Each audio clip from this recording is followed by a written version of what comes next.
Hello and welcome back to Gentleman Psychic. Today we are going to be continuing reading the 20,000 Leagues Under the Sea, and that is where I have to go over to my other one, finish that one there, and then I'm going to share all of this.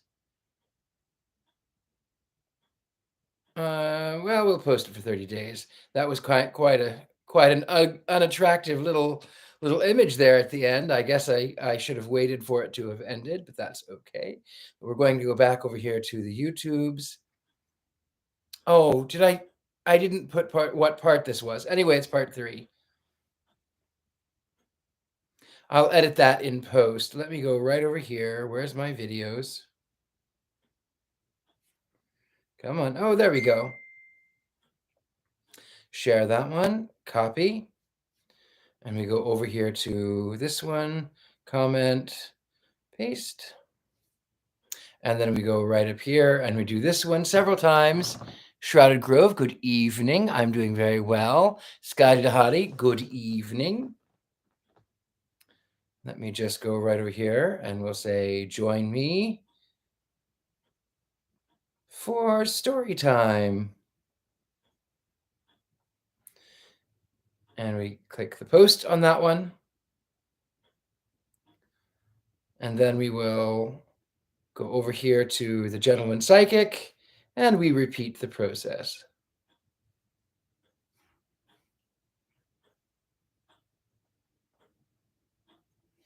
Story time. All right. Now, hello, friends. It is so good to see you. Thank you for joining me on this Friday night. If, in fact, you're watching it Friday evening and not sometime in the future, I know several of you are, but that is quite all right. It is so lovely to have you here. And Mary Jane is here. Hello, Mary Jane. Good to see you. We'll just have a few moments and let everyone who is going to join us, and then we will move on and we'll continue reading. We've still got quite a lot to read, but it is quite a good book, I will say. Jules Verne really knew what he was doing. He was definitely a genius. The future, yes, in the future. Anyway, I want to talk a little bit about, since we're sort of warming up, I want to talk a little bit about my car, Mr. Satan. I did not have a chance yet to remedy all of the issues. Here comes the clock. 1 second.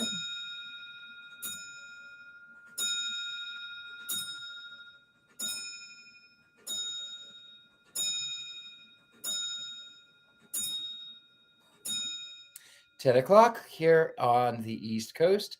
Hello, Christy. I'm doing well. Thank you. I was going to talk a little bit about my car, Mr. Satan. So a year ago, my friend Johnny, well, he's my late friend Johnny, he helped me fix the car and it ran great. Everything was fine. And now a year out, and there are things that are like the dual fans he connected are now shorting out and blowing up my switches. I don't know what is wrong. I'm not really a mechanic. I pretend to be because I have to. Hello, Richard Goulet. I'm doing well. How do you do? Brandon Love, what's up, buddy? How have you been? I've been well. Thank you very much. I am so excited to continue reading 20,000 Leagues Under the Sea. It has always been a book that has inspired me. So I'm really excited about that. And you must pardon my lack of proper attire. I am quite warm as we approach the summer. I'm glistening, not nearly as badly as I was on Ghost Adventures, though, but that's quite all right. Um, have I gotten sun? I don't think so, but maybe. Shrouded Grove says I can't afford to drive anymore. The fuel prices. I will tell you this: the fuel prices are incredibly high. I'm not going to hide that. It is not something that we enjoy. I certainly don't. But I am rather lucky in my car because it only takes. I think it's like a 6 or 7 gallon tank, and it's a Ford engine, so it is It's it doesn't take a lot of gas, and I drive around town, but I don't really go outside of very frequently in the car, because here in New York, it's kind of it's not always practical. So I'm okay with I would like the gas to be lower. Hello, Angela. Good to see you. Hello, welcome, welcome. All right, my lovelies. Well, I think we should go ahead and begin with story time because here we are. We have 8 people, and it's a small crowd, but it is a lovely one. So, without further ado, 20,000 Leagues Under the Sea, Part 3. Chapter 9. Nedlands tempers. How long we slept, I do not know, but our sleep must have lasted long, for it rested us completely from our fatigues. I woke first. My companions had not moved, and were still stretched in their corner. Hardly roused from my somewhat hard couch, I felt my brain freed, my mind clear. I then began an attentive examination of our cell. Nothing changed inside. The prison was still a prison, the prisoners. However, the steward, during our sleep, had cleared the table. I breathed with difficulty. The heavy air seemed to oppress my lungs. Although the cell was large, we had evidently consumed a great part of the oxygen that it contained. Indeed, each man consumes in 1 hour the oxygen contained in more than 176 pints of air. And this air, charged, as then, with nearly equal quantity of carbonic acid, becomes unbreathable. It became necessary to renew the atmosphere of our prison, and no doubt the hole in the submarine boat that gave rise to a question in my mind. How would the commander of this floating dwelling place proceed? Would he obtain air by chemical means, in getting by heat the oxygen contained in chlorate of potash, and in absorbing carbonic acid by caustic potash? Or a more convenient, economical, and consequently more probable alternative, would he be satisfied to rise and take breath at the surface of water, like the cetacean, and so renew for 24 hours the atmospheric provision?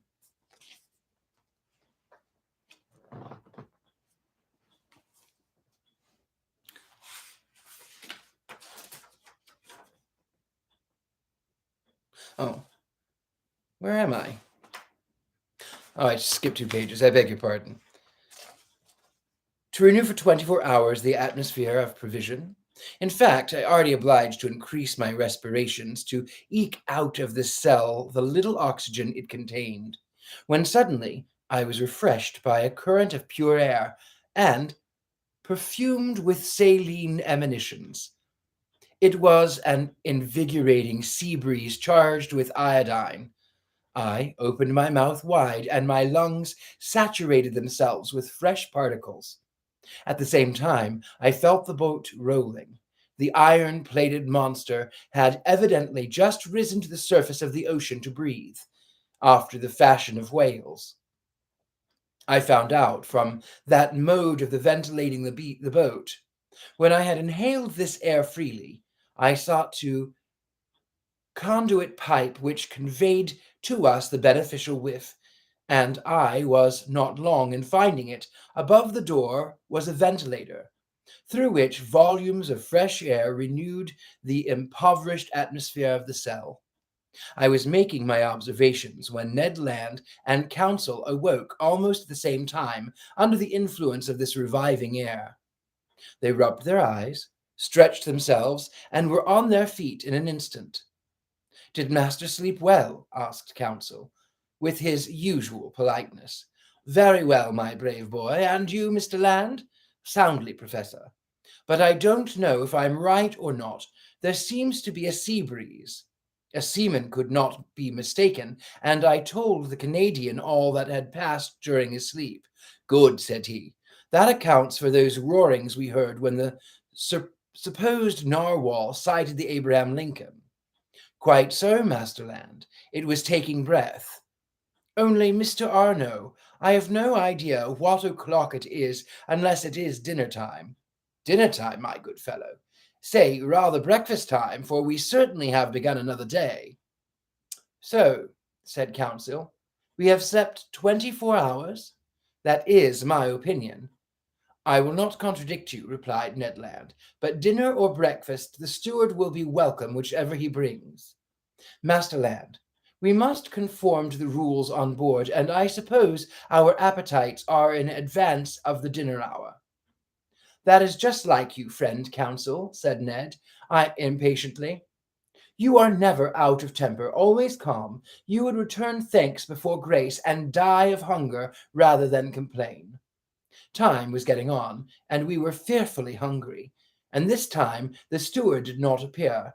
It was rather too long to leave us, if they really had good intentions toward us. Ned Land, tormented by the cravings of hunger, got still more angry, and notwithstanding his promise, I dreaded an explosion when he found himself with one of the crew. For 2 hours more, Ned Land's temper increased. He cried, he shouted, but in vain. The two walls were deaf. There was no sound to be heard in the boat. All was still as death. It did not move, for I should have felt the trembling motion of the hull under the influence of the screw. Plunged in the depths of the waters, it belonged no longer to earth. This silence was dreadful. I felt terrified. Council was calm. Ned Land roared. Just then a noise was heard outside. Steps sounded on the metal flags. The locks were turned, the door opened, and the steward appeared. Before I could rush forward to stop him, the Canadian had thrown him down and held him by the throat. The steward was choking under the grip of his powerful hand. Council was already trying to unclasp the harpooner's hand from his half-suffocated victim, and I was going to fly to the rescue when suddenly I was nailed to the spot by hearing these words in French. Be quiet, Master Land, and you, Professor, will you be as good as to listen to me? Chapter 10. Man of the Seas. It was the commander of the vessel who thus spoke. After these words, Ned Land rose suddenly.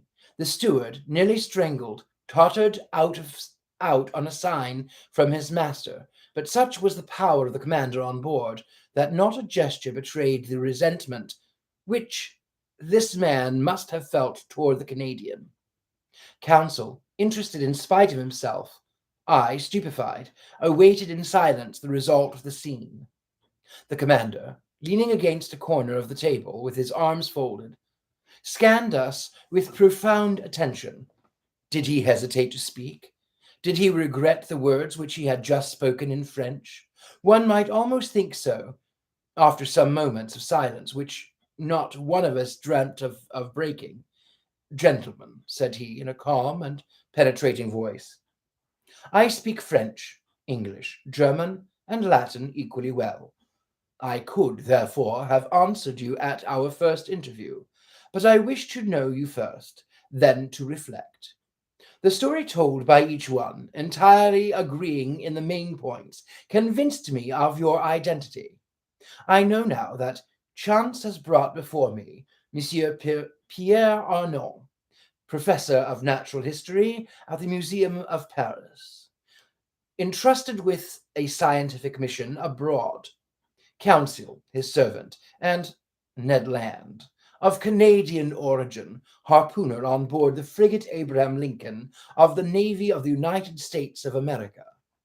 I bowed assent. It was not a question that the commander put to me. Therefore, there was no answer to be made.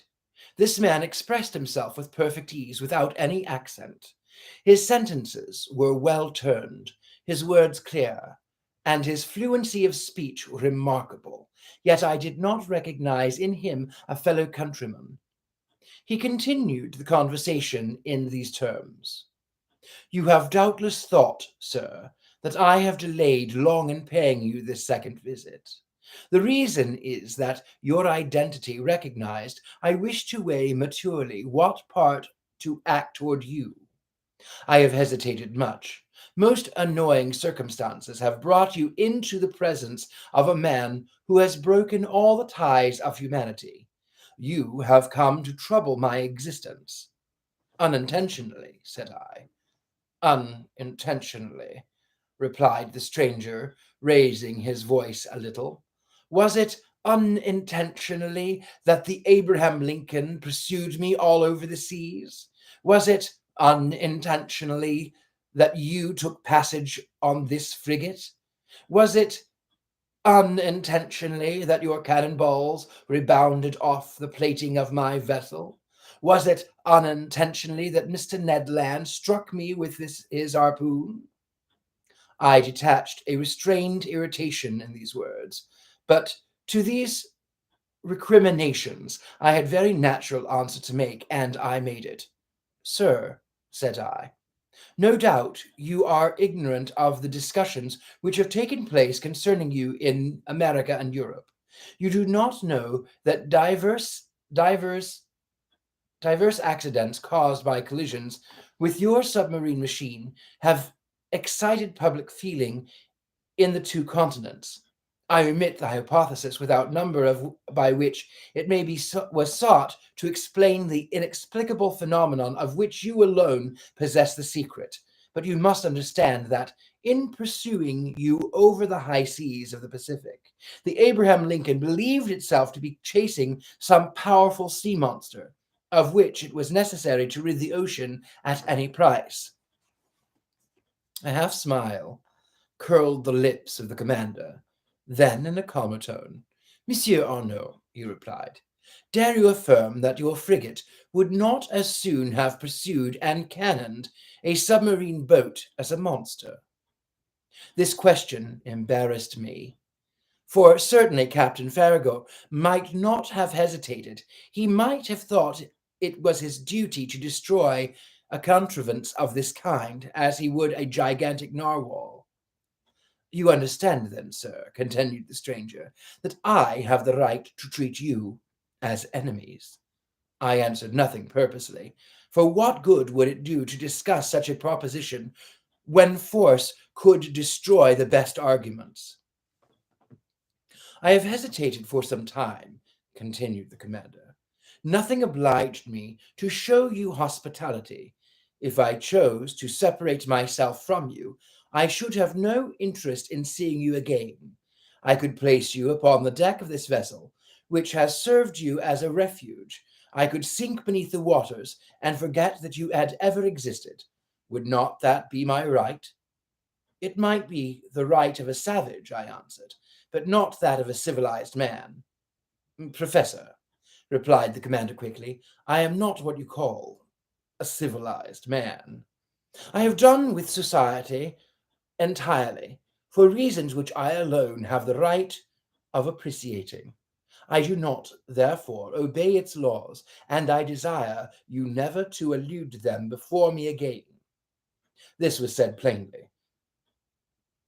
A rash of danger and disdain kindled in the eyes of the unknown, and I had a glimpse of a terrible past in the life of this man. Not only had he put himself beyond the pale of human laws, but he had made himself independent of them, free, in the strictest acceptation of the word, quite beyond their reach. Who then would dare to pursue him at the bottom of the sea? Whom, I'm sorry, my eyes, when on its surface, he defied all attempts made against him. What vessel could resist the shock of his submarine monitor? The curious, however, thick, could withstand the blows of his spur. No man could demand from him an account of his actions. God, if he believed in one, his conscience, if he had one, were the sole judges to whom he was answerable. These reflections crossed my mind rapidly, while the stranger personage was silent, absorbed, and as if wrapped up in himself. I regarded him with fear mingled with interest, as doubtless Oedipus regarded the Sphinx. After a rather long silence, the commander resumed the conversation. I have hesitated, said he, but I have thought that my interest might be reconciled with that pity to which every human being has a right. You will remain on board my vessel, since fate has cast you here. You will be free, and in exchange for this liberty, I shall only impose one single condition. Your word of honor will to submit will suffice. Speak, sir, I answered. I suppose this condition is one which a man of honor may accept. Yes, sir, it is. It is possible that certain events unforeseen may oblige me to consign you to your cabins for some hours or some days, as the case may be. As I desire never to use violence, I expect from you, more than all the others, a passive obedience. In thus acting, I take all the responsibility. I acquit you entirely, for I make it an impossibility for you to see what ought not to be seen. Do you accept this condition? Then things took place on board which, to say the least, were singular, and which ought not to have been seen by people who were not placed beyond the pale of social laws. Among the surprises which the future was preparing for me, this might not be the least. We accept, I answered. Only I will ask your permission, sir, to address one question to you only. Speak, sir. You said that we should be free on board. Entirely. I ask you then, what you mean by this liberty? Just the liberty to go, to come, to see, to observe even, all that passes here, save under rare circumstances, the liberty, in short, which we enjoy ourselves, my companions and I. It was evident that we did not understand one another. Pardon me, sir, I resumed, but this liberty is only what every prisoner has of pacing his prison. It cannot suffice us. It must suffice you, however. What? We must renounce forever seeing our country, our friends, our relations again? Yes, sir. But to renounce that unendurable worldly yoke which men believe to be liberty is not perhaps so painful as you think. Well, exclaimed Ned Land, never will I give my word of honor not to try to escape. I did not ask you for your word of honor, Master Land, answered the commander coldly. Sir, I replied, beginning to get angry in spite of myself, you abuse your situation toward us. It is cruelty. No, sir, it is clemency. You are my prisoners of war. I keep you when I could.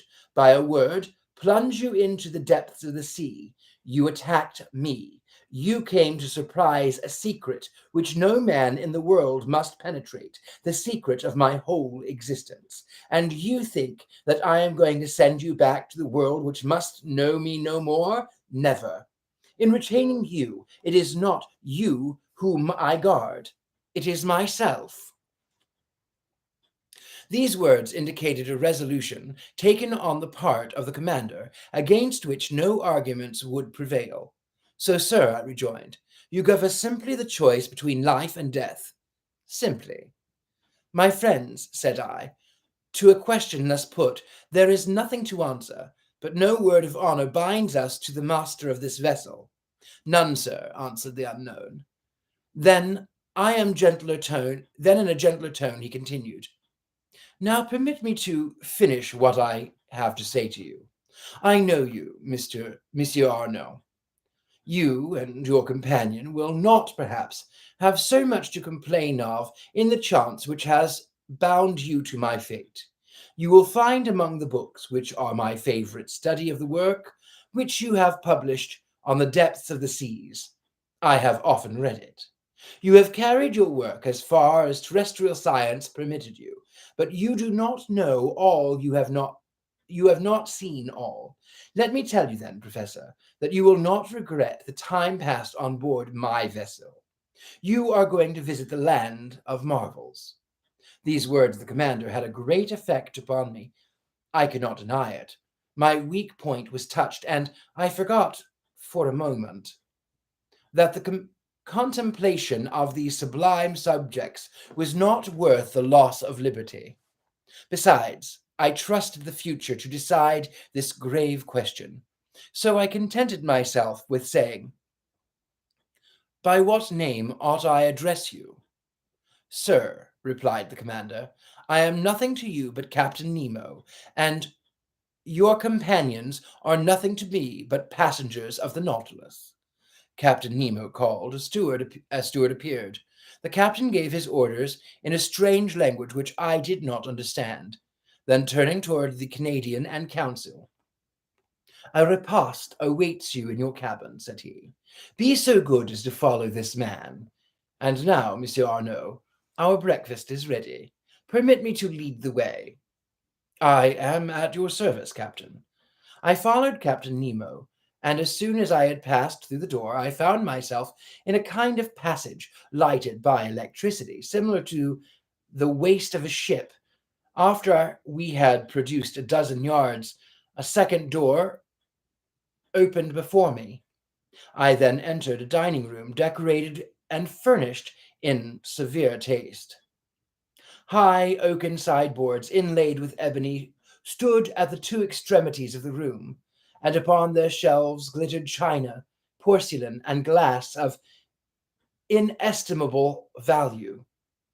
The plate on the table sparkled in the rays which the luminous ceiling shed around, while the light was tempered and softened by exquisite paintings. In the center of the room was a table richly laid out. Captain Nemo indicated the place I was to occupy. The breakfast consisted of a certain number of dishes, the contents of which were furnished by the sea alone, and I was ignorant of the nature and mode of preparation of some of them. I acknowledged that they were good, but they had a peculiar flavor, which I easily became accustomed to. These different ailments appeared to me to be rich in phosphorus, and I thought they must have a marine origin. Captain Nemo looked at me. I asked him no questions, but he guessed my thoughts and answered of his own accord the questions which I was burning to address to him. "The greater part of these dishes are unknown to you," he said to me. "However, you may partake of them without fear. They are wholesome and nurturing. For a long time I have renounced the food of the earth, and I am never ill now. My crew, who are healthy, are fed on the same food." "So," said I, "all these edibles are the produce of the sea?" "Yes, Professor. The sea supplies all my wants. Sometimes I cast my nets in tow, and I draw them in ready to break. Sometimes I hunt in the midst of the element, which appears to be inaccessible to man, and quarry the game which dwells in my submarine forests. My flocks, like those of Neptune's old shepherds, graze fearlessly in the immense prairies of the ocean. I have a vast property there, which I cultivate myself, and which is always sown by the hand of the Creator of all things. I can understand perfectly, sir, that your nets furnish excellent fish for your table. I can understand also that you hunt aquatic game in your submarine forests, but I cannot understand at all how a particle of meat, no matter how small, can figure in your bill of fare. This, which you believe to be meat, Professor, is nothing else than fillet of turtle. Here are also some dolphin livers, which you take to be ragout of pork. My cook is a clever fellow, who excels in dressing those various products of the ocean. Taste all of these dishes. Here is a preserve of holotheria, which a Malay would declare to be an unrivaled in the world.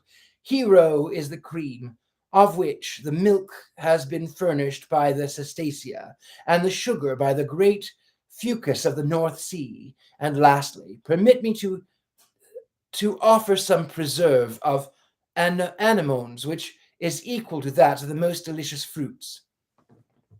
I tasted more from curiosity than as a connoisseur, while Captain Nemo enchanted me with his extraordinary stories.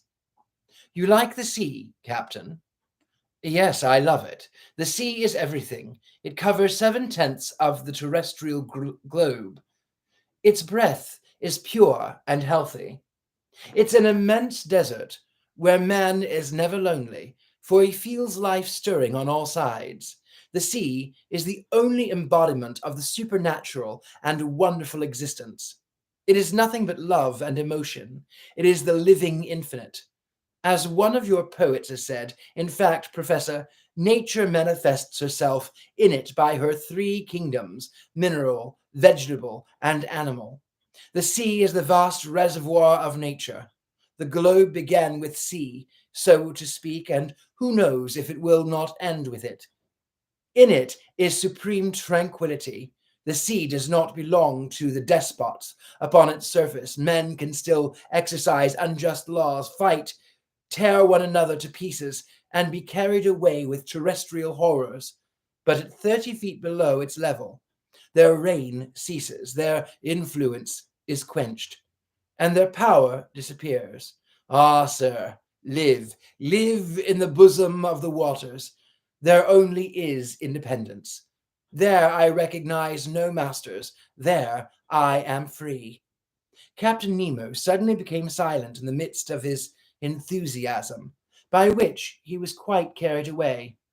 For a few moments he paced up and down, much agitated. Then he became more calm, regained his accustomed coldness of expression, and turning toward me, "Now, Professor," said he, "if you wish to go over the Nautilus, I am at your service." Captain Nemo rose. I followed him. A double door, contrived at the back of the dining room, opened, and I entered a room equal in dimensions to that which I had just quitted. It was a library. High pieces of furniture of black violet ebony inlaid with brass supported upon their wide shelves a great number of books, uniformly bound. They followed the shape of the room, terminating at the lower part in a huge divans covered with brown leather, which were curved to afford the greatest comfort. Light, light movable desks made to slide in and out at will allowed one to rest one's book while reading. In the center stood an immense table covered with pamphlets, among which were some newspapers already of old date. The electric light flooded everything. It was shed from four unpolished globes half sunk in the volutes of the ceiling. I looked with real admiration at this room, so ingeniously fitted up, and I could scarcely believe my eyes. "Captain Nemo," said I to my host, who had just thrown himself on one of the divans, "this is a library which would do honor to more than one of the continental palaces, and I am absolutely astounded when I consider that it can follow you to the bottom of the seas." "Where could one find greater solitude or silence, Professor?" replied Captain Nemo. "Did your study at the museum afford you such perfect quiet?" "No, sir, and I must confess that it is a very poor one after yours. You must have 6 or 7 thousand volumes here." "12,000, Monsieur Arnaud. These are the only ties which bind me to land. But I had done with the world on the day when my Nautilus plunged for the first time beneath the waters. That day I bought my last volumes, my last pamphlets, my last papers, and from that time I wish to think that men no longer think or write. These books, Professor, are at your service. Besides, you can make use of them freely. Besides, and you can make use of them freely." I thanked Captain Nemo and went up to the shelves of the library. Works on science, morals, and literature abounded in every language, but I did not see one single work on political economy. That subject appeared to be strictly proscribed. Strange to say, all these books were irregularly arranged in whatever language they were written, and this medley proved that the captain of the Nautilus must have read indiscriminately the books which he took up by chance. Sir, said I to the captain, I thank you for having placed this library at my disposal. It contains treasures of science, and I shall profit by them. This room is not only a library, said Captain Nemo. It's also a smoking room. A smoking room, I cried. Then one may smoke on board? Certainly. Then, sir, I am forced to believe that you have kept up the communication with Havana? Not any, answered the captain, except this cigar, Monsieur Arnaud, and though it does not come from Havana, you will be pleased with it, if you are a connoisseur. I took the cigar, which was offered me. Its shape recalled the London ones, but it seemed to be made of leaves of gold.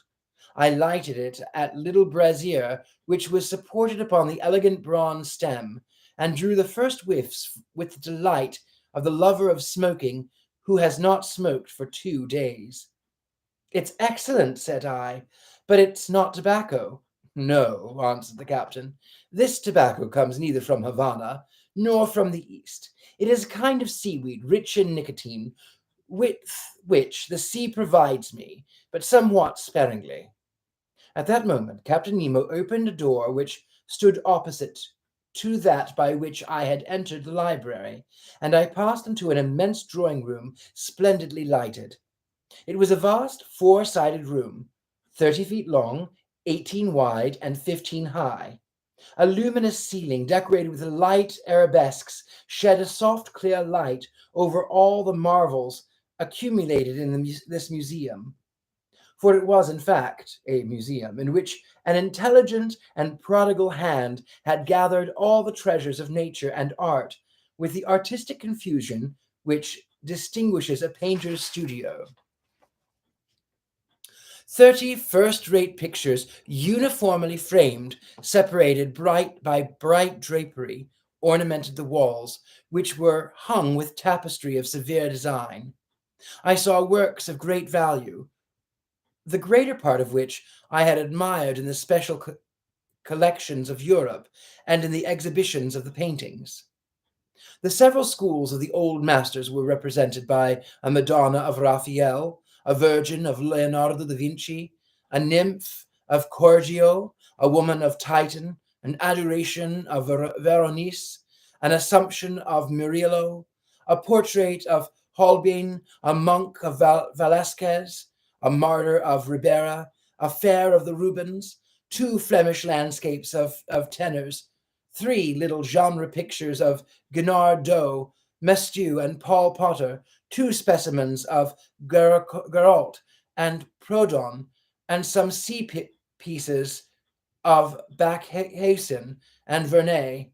Among the works of modern painters were pictures with the signatures of Delacroix, Ingrens, de Camp, Tryon, Messonnier, Dubigenet, etc., and some admirable statues in marble and bronze after the finest antique models stood upon pedestals in the corners of this magnificent museum.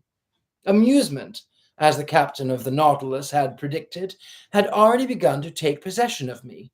Professor, said this strange man, you must excuse the unceremonious way in which I receive you, and the disorder of this room. Sir, I answered, without seeking to know who you are, I recognize in you an artist. An amateur, nothing more, sir. Formerly, I loved to collect these beautiful works created by the hand of man. I sought them greedily and ferreted them out indefatigably, and I have been able to bring together some objects of great value. These are my last souvenirs of that world which is dead to me. In my eyes, your modern artists are already old. They have 2,000 or 3,000 years of existence. I can found them in my own mind. Masters have no age. And these musicians, said I, pointing out some works of Weber, Rossini, Mozart, Beethoven, Haydn, Meyerbeer, Harold Wagner, Huber, Gounod, and number of others scattered over large model piano organ, which occupied one of the panels in the drawing room. These musicians, replied Captain Nemo, are the contemporaries of Orpheus. For in the memory of the dead, all chronological differences are effaced. And I am dead, Professor, as much dead as those of your friends who are sleeping 6 feet under the earth. Captain Nemo was silent and seemed lost in a profound reverie. I contemplated him with deep interest, analyzing in silence the strange expression of his countenance. Leaning on his elbow against an angle of a costly mosaic table, he no longer saw me. He had forgotten my presence. I did not disturb this reverie, and I continued my observation of the curiosities which enriched this drawing room. Under elegant glass cases, fixed by copper rivets, were classed and labeled the most precious productions of the sea which had ever been presented to the eye of a naturalist. My delight as a professor may be conceived. The division containing the Xiphates presented the most curious specimens of the two groups of the polypi and enchindormans. In the first groups, the tubipores were gorgons arranged like a fan, soft sponges of Syria, Isis of the molluscus, pentacules, and admirable vigurula of the Norwegian seas, vegetated umbellia, a whole series of madrepos, which my master, Milne Edwards, has so cleverly classified, among which I remarked some wonderful Flabian oculine of the island of Bourbon, the Neptune's car of Antilles, superb varieties of corals, in short, every species of those curious polypi of which entire islands are formed, which will one day become continents, of the Enchidormans, remarkable for their coating of spines, asterae, sea stars, pantarine, represented individually a complete collection of this group. A somewhat nervous conchiologist would certainly have fainted before other more numerous cases in which were classified the specimens of mollusks. It was a collection of inestimable value, which time fails me to describe minutely. Among these specimens, I will quote from memory only the elegant royal hammerfish of the Indian Ocean, whose regular white spots stood out brightly on a red and brown ground, an imperial spondyle, bright-colored, bristling with spines, a rare specimen in the European museums. I estimated its value at not less than £1,000. A common hammerfish of the sea of New Holland, which is only procured with difficulty, exotic Brocadia of Senegal, fragile white bivalve shells which your breath might shatter like a soap bubble, several variants of Aspergillium of Java, a kind of Calicaris tube edged with leafy folds and much debated by amateurs, a whole series of trochai, some of the greenish yellow found in the American seas, others a reddish brown, natives of Australian waters, others from Gulf of Mexico, remarkable for their imbricated shell, stellari found in the southern seas, and last, the rarest of all, the magnificent spur of New Zealand, and every description of delicate and fragile shells to which science has given appropriate names. Apart, in separate compartments, were spread out chaplets of pearls of the greatest beauty, which reflected the electric light in little sparks of fire, pink pearls torn from the Pinna marina of the Red Seas, green pearls of the Halitide iris, yellow, blue, and black pearls of the curious productions of diverse mollusks of every ocean, and certain mussels of the watercourses of the north. Lastly, several specimens of inestimable value which had been gathered from the rarest pintadines, Some of these pearls were larger than a pigeon's egg, and were worth as much and more than that which the traveler Travenet sold to the Shah of Persia for 3 millions, and surpassed the ones of the possession of the Imam of the Muscat, which I had believed to be unrivaled in the world. Therefore, to estimate the value of this collection was simply impossible. Captain Nemo must must have expended millions of the acquirement of these various specimens, and I was thinking that source he could have drawn from to have been able to thus to gratify his fancy for collecting, when I was interrupted by these words. "Are you examining my shells, Professor? Unquestionably, they must be interesting to a naturalist, but for me they have a far greater charm, for I have collected them all with my own hand, and there is not a sea on the face of the globe which has escaped my researches.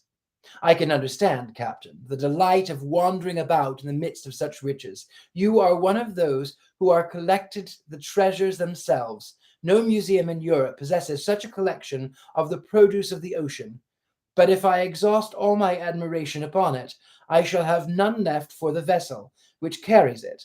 I do not wish to pry into your secrets, but I must confess that the Nautilus, with the motive power which is confined in it, the contrivances which enable it to be worked, the powerful agent which propels it, all excite my curiosity to the highest pitch. I see suspended on the walls of this room instruments of whose use I am ignorant. You will find these same instruments in my own room, Professor, where I shall have much pleasure in explaining their use to you.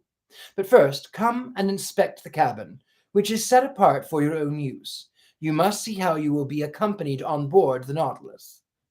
I followed Captain Nemo, who, by one of the doors opening from each panel of the drawing room, regained the waist. He conducted me toward the bow of the ship, and there I found not a cabin, but an elegant room with a bed, dressing table, and several other pieces of furniture. I could only thank my host. "Your room adjoins mine," said he, opening a door, "and mine opens into the drawing room that we have just quitted." I entered the captain's room. It had a severe, almost monkish aspect. A small iron bedstead, a table, some articles for the toilet, the whole lighted by a skylight, no comforts, the strictest necessaries only. Captain Nemo pointed to a seat. "Be so good as to sit down," he said. I seated myself, and he began thus. Chapter 11. All by Electricity. "Sir," said Captain Nemo, showing me the instruments hanging on the walls of his room, "here are the contrivances required for the navigation of the Nautilus. Here, as in the drawing-room, I have them always under my eyes, and they indicate my position and exact direction in the middle of the ocean. Some are known to you, such as the thermometer, which gives the internal temperature of the Nautilus, the barometer, which indicates the weight of the air and foretells the changes of the weather, the hydrometer, which marks the dryness of the atmosphere, the storm glass, the contents of which, by decomposing, announce the approach of the tempest, the compass, which guides my course, the sextant, which shows the latitude by altitude of the sun, the chronometers, by which I calculate the longitude, and the glasses for day and night, which I use to examine the points of the horizon when the Nautilus rises to the surface of the waves. These are the usual nautical instruments," I replied, "and I know the use of them, but these others, no doubt, answer the particular requirements of the Nautilus. This dial, with the movable needle, is a manometer, is it not?" "It is actually a manometer, but by communication with the water whose external pressure it indicates, it gives our depth at the same time. And these other instruments, the use of which I cannot guess? Here, Professor, I ought to give you some explanations. Will you be kind enough to listen to me?" He was silent for a few moments. Then he said, "There is a powerful agent, obedient, rapid, easy, which conforms to every use, and reigns supreme on board any vessel. Everything is done by means of it. It lights, it warms, and is the soul of my mechanical apparatus. This agent is electricity. Electricity, I cried in surprise. Yes, sir. Nevertheless, Captain, you possess an extreme rapidity of movement, which does not agree well with the power of electricity. Until now, its dynamic force has remained under restraint and has only been able to produce a small amount of power. Professor, said Captain Nemo, my electricity is not everybody's. You know what a seawater is composed of. In thousands of grams are found 96.5% of water and about 2 2/3% of chloride of sodium. Then, in a similar quantity, chloride of magnesium and of potassium, bromide of magnesium, sulfate of magnesia, sulfate and carbonate of lime. You see, then, that the chloride of sodium forms a large part of it. So it is this sodium that I extract from the seawater, and of which I compose my ingredients. I owe all the ocean. I owe all to the ocean. It produces electricity, and electricity gives heat, light, motion, and, in a word, life to the Nautilus. But not the air you breathe. Oh, I could manufacture the air necessary for my consumption, but it is useless, because I go up to the surface of the water when I pleasure. However, if electricity does not furnish me with the air to breathe, it works at least the powerful pumps that are stored in a spacious reservoirs, and which are enable me to prolong at need, and as long as I will, my stay in the depths of the sea. It gives a uniform and unintermittent light, which the sun does not. Now look at this clock. It is electrical and goes with a regularity that defies the best chronometers. I have divided it into 24 hours like the Italian clocks, because for me there is neither night nor day, sun nor moon, but only the factitious light that I take with me to the bottom of the sea. Look, just now it is 10 o'clock in the morning. Exactly. Another application of electricity. This dial, hanging in front of us, indicates the speed of the Nautilus. At the electric thread puts in the communication with a screw, and the needle indicates the real speed. Look now, we are spinning along with uniform speed of 15 miles an hour. It is marvelous, and I see, Captain, you were right to make use of the agent that takes place of the wind, water, and steam. We have not finished, Monsieur Arnaud, said Captain Nemo, rising. If you will follow me, we will examine the stern of the Nautilus. Really, I knew already the anterior part of the submarine boat, of which this is the exact division, starting from the ship's head, the dining room, 5 yards long, separated from the library by a watertight partition, the library, 5 yards long, the large drawing room, 10 yards long, separated from the captain's room by a second watertight partition. The said room, 5 yards in length, mine, 2.5 yards, and lastly, a reservoir of air, 7.5 yards, that extended to the bows. Total length 35 yards, or 105 feet. The partitions had doors that were shut hermetically by means of India rubber instruments, and they ensured the safety of the Nautilus in case of a leak. I followed Captain Nemo through the waist, and I arrived at the center of the boat. There was a sort of well that opened between the two partitions. An iron ladder, fastened with an iron hook to the partition, led to the upper end. I asked the captain what the ladder was used for. It leads to a small boat, he said. What? Have you a boat?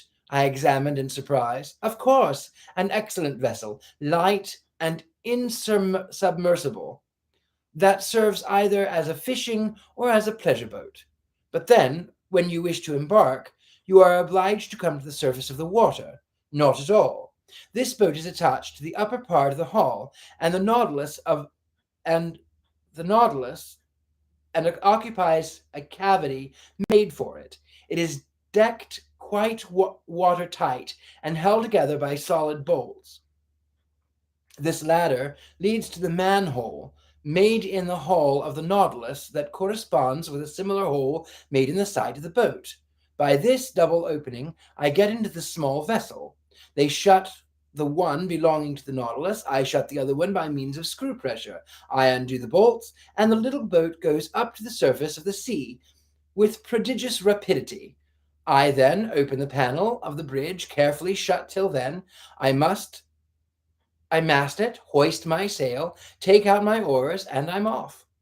But how do you get back on board? I do not come back, Monsieur Arnaud. The Nautilus comes to me. By your orders? By my orders. An electric thread connects us. I telegraph to it, and that is enough. Really, I said, astonished at these marvels. Nothing can be more simple. After having passed the cage of the staircase that led to the platform, I saw a cabin 6 feet long, in which Council and Nedlands, enchanted with their repast, were devouring it with avidity. Then a door opened into the kitchen, 9 feet long, situated between the large storerooms. Their electricity, better than gas itself, did all the cooking.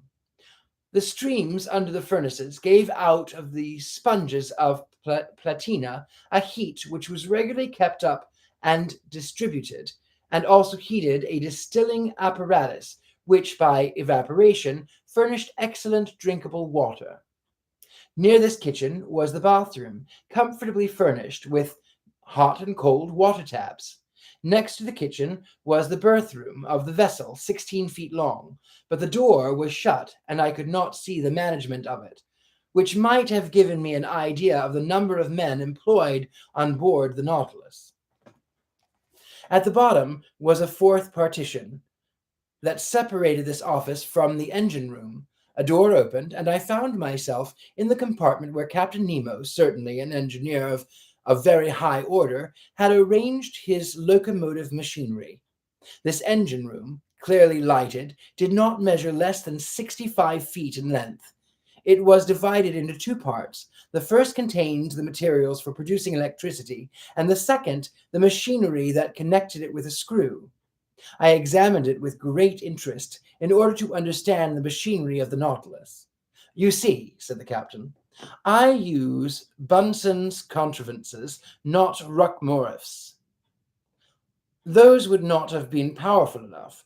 Bunsen's are fewer in number, but strong and large, which experience proves to be the best. The electricity produced passes forward, where it works by electromagnets of great size, on a system of levers and cog wheels that transmit the movement to the axle of the screw. This one, the diameter of which is 19 feet and the thread 23 feet, performs about 120 revolutions in a second. And you get, then, a speed of 50 miles an hour. I have seen the Nautilus maneuver before the Abraham Lincoln, and I have my own ideas as to its speed. But this is not enough. We must see where we go. We must be able to direct to the right, to the left, above, below. How do you get to the great depths where you find an increasing resistance which is rated by hundreds of atmospheres? How do you return to the surface of the ocean? And how do you maintain yourselves in the requisite medium? Am I asking too much? Not at all, Professor, replied the captain, with some hesitation. Since you may never leave the submarine boat, come into my saloon. It is our usual study, and there you will learn all you want to know about the Nautilus. And that is where we end for the evening. Let me go through and just say hello to some people I may have missed. Angela says hello. Doing well in Quebec. Very good. Scotty the Hottie, if I had an old car, I'd call it Satan Werewolf. I like that. Shrouded Grove says, I do believe the Richard Lale would look great with a monocle. You know, I do have a lovely lorgnette, but I have to mend one of its pieces, and it springs open, and it's these lovely little reading glasses like this. Shrouded Grove says, the film The League of Extraordinary Gentlemen, I think Captain Nemo was portrayed very well. I absolutely love the film. The architecture of Nemo's automobile was awesome. It was indeed. Merlin, son of the Fae, gives a heart. Hello. I do wonder why it is that no current underwater vessel like the Nautilus cruise submarine could such a vessel be possible with the pressure of the ocean. It is quite a feat. Dan Moore says, such a fantastic handlebar moustache. Thank you very much. Appreciate that. Justin Perry, woohoo, my favorite book. I'm so glad. Shrouded Grove says at Justin Perry, yeah, the author is really a genius in literature, such immense detail and depth with describing the vessel and the machinations. Very good. Joan Benson says, Richard Lale, just wanted to say hello. You're looking great as always. Hello, my dear. Tabitha Meadows, hello. Joan Benson, heart, heart. Merlin, son of the Fae, heart, heart. All right, my lovelies. Well, that is where we are for the evening. Thank you so very much for joining me tonight. As usual, thank you for all of my hearts, my comments, my likes, my shares. Thank you to those who support me on my channel. I appreciate each and every one of you very, very much. Thank you, Tabitha, and thank you all, and have a good night, a good morning, a good afternoon. Until next time, much love. Take care. Bye-bye.